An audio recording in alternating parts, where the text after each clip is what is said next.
Bom, cara. voltando agora à questão que você perguntou, então os reis estavam brigados e começar uma dinastia no norte bagunçada, que não são necessariamente os descendentes de Jeroboão, e o sul.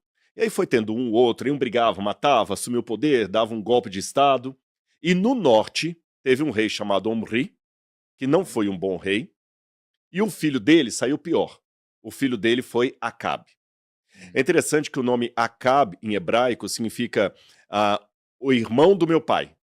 Ahav. Ahav, o irmão do meu pai. E o Acabe se apaixonou por uma mulher chamada Jezabel, e tem um jogo também no nome dela, porque Jezabel, em ugarítico, seria algo como Baal, ouve Baal. É como se alguém gritasse o nome de Baal. E na forma como o nome está colocado em hebraico, é como se fosse o lixo, o esterco. Eles fazem muito isso. Os judeus até hoje têm essa questão. Por exemplo, quando eles querem falar o nome de alguém que é maldito na história judaica, eles não pronunciam corretamente. Por exemplo, eles não falam Vespasiano, Vespásios. É uma maneira de falar o seguinte: eu desrespeito você, eu não vou falar o seu nome correto. Então, a maneira que o nome dela está grafado na Bíblia dá um trocadilho como se fosse a impura, o esterco. É igual Babilu, portal dos deuses, que na Bíblia eles falam Babel, confusão. Então, essa mulher, ela era sacerdotisa de Baal. Ela era do norte dos fenícios, onde hoje é o Líbano. E por que Acabe se casou com ela? Aliança política. Só que ele colocou sentado no trono uma mulher pagã, sacerdotisa do deus Baal, e que mandava no marido. Sim. Cara, ele era um covarde. O maior xingamento gospel é chamar de Jezabel, né? Jezabel, até hoje. Xingamento gospel, exatamente, né, é Jezabel. Então ela pegou e sentou no trono e ela mandava. E o Acabe era um pau mandado mesmo. Aí você imagina a bagunça. Um rei fraco, sendo mandado por uma mulher pagã, e ela não só mandou, mas ela começou a dar as cartas. Na história tem muitas situações em que a verdadeira líder era a mulher. Nós temos isso em várias situações. A própria Dalila, que a gente já fez aqui sobre Sansão, como é que ela manipulava o Sansão, e histórias até da Grécia e de Roma. Aí, nessa situação, começou a vir para Israel o culto a Baal. Veio dela. Veio dela. Ela começou a trazer o Baal. Todas as histórias que a gente vai ouvir daqui pra frente foi dali. Exatamente. E lá no museu que vocês visitaram, lá no MAB, nós temos um Baal original dessa época. Uma estatueta de Baal. Ele era o deus da agricultura. Era o deus popular, o deus dos trovões, o deus principal da religião dos fenícios, tanto é que eu estive no Líbano 2 vezes, e lá no Líbano você tem até hoje o nome de Baal por todo lado. Por exemplo, tem uma cadeia montanhosa no norte do Líbano chamada Baalbek. Baalbek, quer dizer, a cadeia de Baal. Mas deixa eu dar um pause aqui. Então, tô pensando aqui, se a gente tá falando do norte, e o norte seria fruto dessa geração ali de Salomão, a geração de Não. Salomão é o sul. O norte é Jeroboão, que eu falei que não é bem os descendentes dele. Isso, não, quando eu digo descendentes, eu tô me referindo mais à descendência filosófica deles, que foi quem ele recomendou que os filhos ouvissem. Não foi a descendência? Sim, quem falou, ouçam o Jeroboão, né? Isso, então veio de Jeroboão. Jeroboão, certo? exatamente. Então, imagino que eles, em termos de religião, espiritualidade, acreditavam no mesmo Deus que Salomão. Né? E aí veio Jezabel, que acreditava no Baal. Baal. Então, todo o conflito que a gente vai ver de Elias aqui, ele, na verdade, não é um conflito onde existe uma unanimidade por Baal. Na verdade, esse cara deveria ter no íntimo dele, de alguma forma, essa crença, essa fé dele, esse Deus, só que, obviamente, que foi suprimida pela mulher. Então, toda vez que ele ouvia esses conflitos, ele, na verdade, não é que ele desconhecia esse Deus, talvez fosse uma coisa que para ele fazia sentido, então era um conflito, né? Não era uma unanimidade, não. Baal. E você colocou um ponto agora que o pessoal de casa que está assistindo a gente, que for membro de alguma igreja cristã, seja evangélica, católica, pentecostal, neopentecostal, não importa. Aqui o que o Thiago está colocando é uma lição para você pensar. Há 2 tipos de adultério.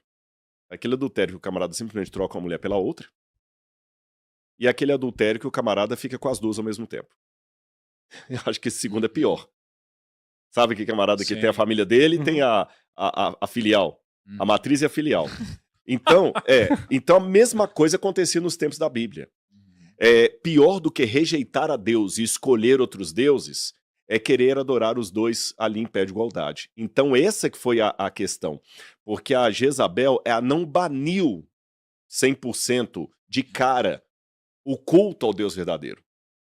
Ela colocou Baal, e Baal foi entrando aos poucos. E os fenícios eram muito bons. Os fenícios aperfeiçoaram o alfabeto. Os fenícios foram um dos principais pioneiros das grandes navegações. Inclusive tem uma teoria, aí eu não vou entrar nela, que os fenícios podem ter estado na América muito antes dos descobridores. Tem gente que acredita nisso, que os fenícios estiveram até no Brasil. Essas marcações. Tem a questão da Pedra da Gávea lá, tem toda uma história que alguns acham que é mito, mas é uma história que ainda não está muito bem esclarecida. Não posso falar que é verdadeira, mas também não vou falar que é 100% falsa.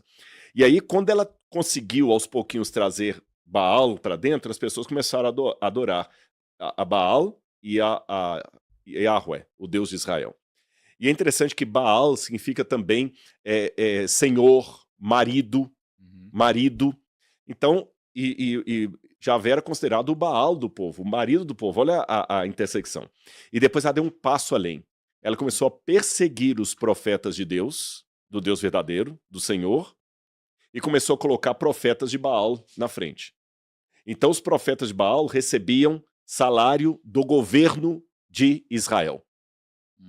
Eles eram assalariados, eram funcionários públicos. Nossa. Enquanto os profetas do Senhor eram perseguidos. E chegou um momento que Elias foi levantado por Deus nessa situação aqui, falou assim, Elias, vai lá agora e enfrenta Jezabel. E aí que Elias sobe, e é interessante que o nome dele já era um nome significativo. Elias significa Yahweh é Deus. Esse que é o significado do nome. Eu estou falando Yahweh, a gente não sabe a pronúncia correta do nome de Deus, os judeus até evitam, falam Hashem ou o nome, né? O Senhor é Deus. O Senhor é Deus. E ele levanta e ele fala assim, olha, eu falo com vocês. Enquanto Jezabel ficar dando as cartas, Deus não vai deixar que chova. E aqui duas informações importantes. Por que há várias maneiras de Deus punir um povo? No Egito ele levou as pragas, mas a punição de Deus não é um castigo de capricho. É uma forma de ensinar uma lição. Por exemplo, por que no Egito Deus deu 10 pragas daquele jeito? Cada praga que caiu no Egito estava atingindo um deus diferente do Egito. O Nilo era um deus, aí o Nilo virou sangue. Tá certo? O sol era outro deus, o sol ficou escuro. Então foi o deus da agricultura aqui? Exatamente. Baal é o deus da agricultura. E a agricultura, para dar certo, precisa de quê? Chuva. 3 anos e meio não vai chover. Cara, eu tô pensando aqui, começa talvez a fazer sentido, né? A gente tá dando spoiler, mas quando você vê a questão do fogo, cara, começa a poder ter a ver com justamente essa antítese da água, né? Da chuva. Exatamente. Como não chove. Pô, legal, cara. Vamos lá, vamos entrar na história. E uma coisa importante, a estatueta do Baal, é que a que nós temos lá no NASP, ele tá com a parte de cima quebrada. Mas se essa estatueta estivesse completa, o Baal sempre segurava numa mão uma foice e na outra um raio. Era o deus do raio e da foice por causa da agricultura.